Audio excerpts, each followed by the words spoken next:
سیدنا مولا علی شیر خدا رضی اللہ تعالیٰ عنہ فرماتے ہیں کہ میں آقا علیہ السلام کے ساتھ نکلا، حدیث صحیح مسلم ترمذی کی حدیث ہیں، فرمایا خدا کی قسم کوئی درخت اور کوئی پتھر ایسا نہیں راستے میں آیا جس کے قریب سے ہم گزرے، حضور گزرے تو اس درخت اور پتھر نے جھک کے حضور کو سلام نہ کیا۔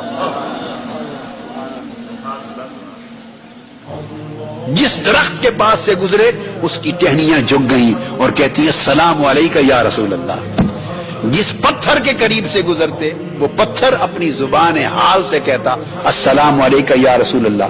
اب یہ بات مولا علی شیر خدا نے کیسے کہی؟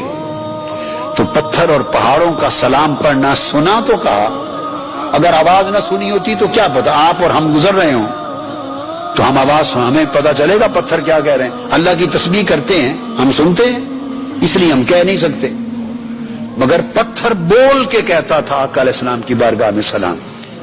اور ایک حدیث پاک ہے صحیح مسلم میں، آقا علیہ السلام نے فرمایا کہ میں آج تک اس پتھر کو پہچانتا ہوں یا مکہ کی گلی کے کونے پر ہوا کرتا تھا۔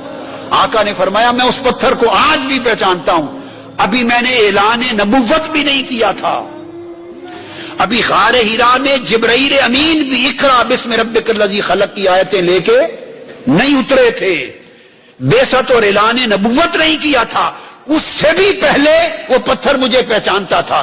جب اس گلی سے گزرتا بآواز بلند وہ کہتا تھا الصلاۃ والسلام علیکہ یا رسول اللہ۔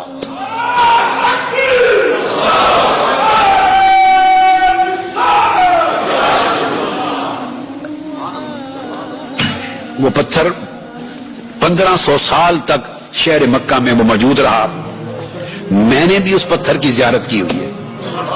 1963 تک وہ پتھر موجود تھا، بلکہ 1983 84 85 تک بھی موجود تھا۔ پھر وہ پتھر اٹھا کے اس کو کاٹ کے تو حرم کعبہ کی تعمیر میں لگا دیا گیا۔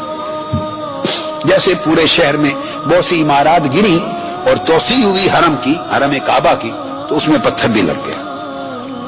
تو میں نے کئی بار میں صرف اس پتھر کی زیارت کرنے جایا کرتا تھا، اس کے پاس کھڑا ہوتا تھا، وہ کہیں لگ گیا، اس کا پتہ نہیں ہے، بس لوگوں نے بتایا کہ اس کو تعمیر میں لگا دیا۔ تو آقا علیہ السلام نے فرمایا زمین و آسمان کے اندر سوائے نافرمان اور بدبخت انسانوں اور جنوں کے کوئی شے ایسی نہیں جسے میری معرفت نہ ہو، میرے مقام کی خبر نہ ہو۔